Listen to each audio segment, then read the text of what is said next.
Welcome to Second Listen Saturday on the Parenting Roundabout podcast, where we share some fun moments from a past episode for your weekend listening pleasure. Look for new episodes every Monday through Friday. We ask you to have a seat in this waiting room, and we'll be with you shortly. Yeah, Nice we've been intro. talking about the fact that moms spend a ridiculous percentage of our time waiting in cars, in waiting rooms outside of schools, in Catherine's case, in ice rinks. I waited at college all day when my kids were in it to give them a ride home.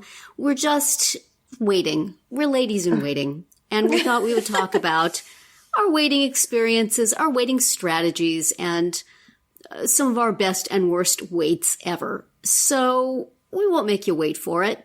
Catherine, what's your, give us a waiting story. Well, I mean, luge camp is basically me flying halfway across the country and then waiting several days for my son to do luge camp. So that's a good one. Although that's enjoyable waiting because I like having, a hotel room to myself. Yeah. And, I just bring my laptop and I get some work done and I bring lots of reading material and I get to watch whatever I want on TV. Yeah. So those things are kind of nice waiting. Yes. The waiting that drives me crazy is like, we are leaving at 5:30 p.m. so that you can get on the ice at 6. And then 5:15, we're leaving in 15 minutes. Okay. 5:25. Okay, let's go. I'm not ready. I'm still getting changed. Like, you're the one who needs to be on the ice at 6 o'clock. Like, this is how long it takes to drive there and get your skates on. Like, move it. Waiting in situations where you cannot amuse yourself is the worst. Yes. Right? When you're waiting for your kid to get ready to go. And you can't go on the computer because then you'll get caught up on something. And you also need to be constantly policing. And like waiting before we had smartphones. I mean, I always had reading material with me, I guess, when in those days. So Yeah. I always had to buy a purse big enough to fit a book in it. yeah. Mm-hmm. But now with the phones, now I don't have time. Or I try and sign my kids up with other people who had kids so we could coordinate the waiting time. Yes. So we can either Carpooling. share the workload or use it as a gossip session. Yeah. Yeah, that's true. Yeah, therapy waiting rooms is a place I've spent a lot of time, a lot of downtime. Various different therapy waiting rooms and doctors' waiting rooms. Doctors' waiting rooms are hard because you're waiting with your child, and having to wait with your child is a disaster. At least if you have a child who's kind of hyperactive. We had a pediatrician I loved, but we finally left his practice just because every time we went, there would be like an hour wait. And I just couldn't do it anymore. So we went to somebody who took us in much faster. But therapist waiting rooms are nice because you can oftentimes do a lot of reading or computer work or whatever. You have like that's like my private time for a lot of the times. That was the only time I was alone. But then if you get other moms in there and they're talking about things and they're either having conversations with you or they're talking about things that are annoying you, like theories that they have that you don't agree with. I've gotten into some testy inclusion discussions in therapist waiting rooms, Nicole. I can imagine. But now I don't have that so much anymore. We're pretty much done with that. And I don't know. I don't miss the driving to places, but I do kind of miss that time where I had nothing to do but just read or work. Mm-hmm. Yeah, I mean, when you went to the college all the time, you would just like relocate yourself there and just work all day, right? And it was considerably less distracting than home. Found a table at the cafe and I would just spread out and that was my office for the day. That was kind of nice. I do in some ways miss that. But now our major waiting thing now, I guess, is going to pick my son. My son works at a football stadium as a custodian on concert and football game days. And so we have to go pick him up. And sometimes we have to wait. Most of our waiting is in traffic to get to where we pick him up. And sometimes once we get there, we have to wait for him. And that's not so much fun. That's pretty stressful waiting. Yeah, waiting in traffic is definitely an unpleasant way to wait. Yes. Even if you're not driving. I mean, if you're not driving, then you can be on your phone or whatever. But yes, I usually am on my computer, but it's still, it's still frustrating. And then it's worrisome. Why hasn't he come out yet? Is everything okay? Those kind of worries. For me, I feel like I've spent a lifetime waiting for school to get out. Yes. So, because you have to get there early enough to get a decent spot. Right. And then the second part of that, especially here in California, is you have to get a spot in the shade. Yes. Because you can't just roll down your windows and expect to stay cool. Right. So, and you don't want to run your car for a half an hour. No. So there's a lot of waiting in hot cars here in California. We recently switched. Like, I had been getting my son first and then going to the high school and getting my daughter because technically her school dismisses 5 minutes later. But for some reason, my son said, can't you go get her first? Because he just hated having to be picked up and then, make the trip to the high school and back. And I said, well, yeah, I can pick her up first and then you're going to have to wait. And he much prefers that. So and everyone's happier. I mean, it doesn't matter to me because either way, I'm leaving at the same time and I'm sitting in front of one school or the other. Mm-hmm. But, she likes it better and he likes it better. So it took us, 7 months into the school year to determine this. But yeah, it was just like a simple thing that made both of them happier. So it's like he'd rather wait at school than in the car. Right. And because, sometimes other friends are there or he shoots baskets or, yesterday he had logged onto the school Wi-Fi from the parking lot and he was super proud of himself for doing that. So, yeah, I mean, if there wasn't road construction on the exact road that goes between the two schools, it would be helpful, but whatever. Why couldn't they wait until school ended?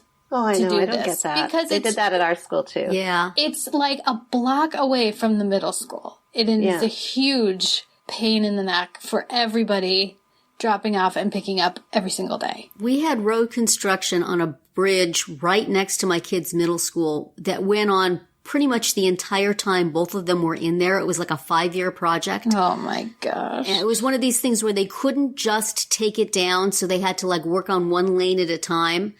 Right. And so there was always some part of it that was blocked, and it was just miserable. And it was, the road we went to get them there. Yeah. So that was they finally finished it up when we no longer had children going there. Thank you. Yeah, of course. Of course. Yeah. Yeah. So I'm learning all kind of different ways to go back and forth because it's painful. But it is. It is. Yeah. Well, people have been asking us why we got our daughter a vehicle soon after she started driving. And this is why. This is exactly why. I'm so tired of waiting. Yeah. I'm over it. And for them, they just see, they bought her a car, they're spoiling her. And I'm saying, no, I'm spoiling us. Yeah, right. I'm spoiling me. I'm so tired of waiting in vehicles for school and sports activities and appointments. And yeah. I mean, I can't imagine having to do it anymore. Yeah, that is nice when they can go do it themselves. Yes, I love it. But now do you nervously wait for her to come home so you know she's safe? No, because you're following her on GPS. Yeah, I know exactly where she is. That is awesome.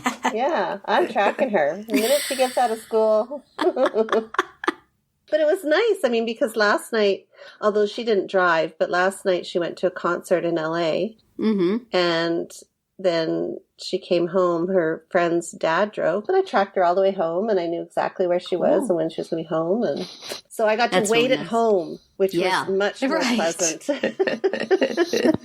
So, yeah. Sometimes if I'm waiting at home, I'm like at loose ends. Like, what am I Yes. supposed to be doing right now? Yeah. Oh no, I have plenty to do. Yeah, it doesn't last that long.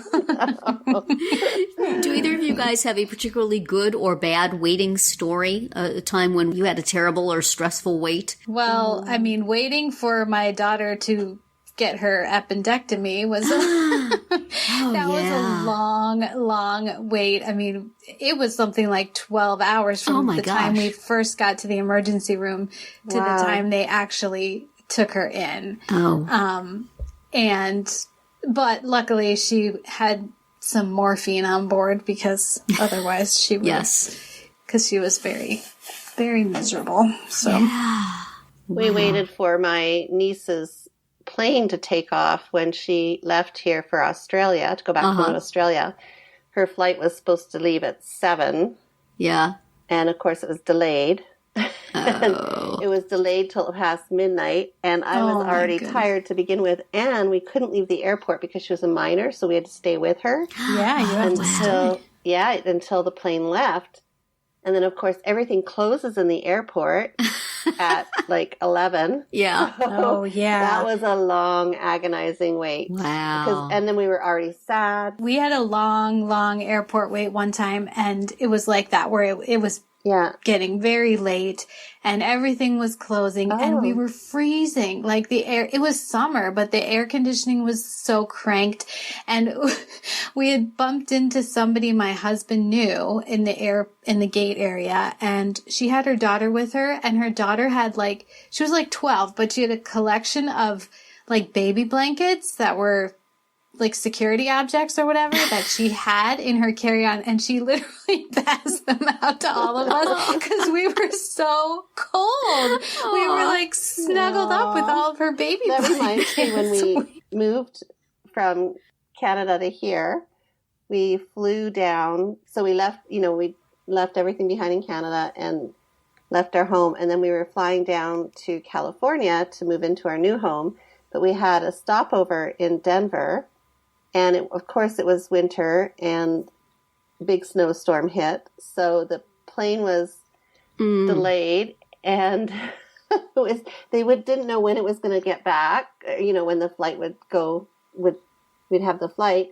So we stayed in the Denver airport for well over 12 hours. Oh my gosh. I just felt so destitute and homeless and sad. And we had nowhere to, it was, when you didn't know it was going to board or take off, so you couldn't leave the airport and go sightsee or anything. Not that you want to sightsee, or maybe you would, I don't know, in Denver in the winter.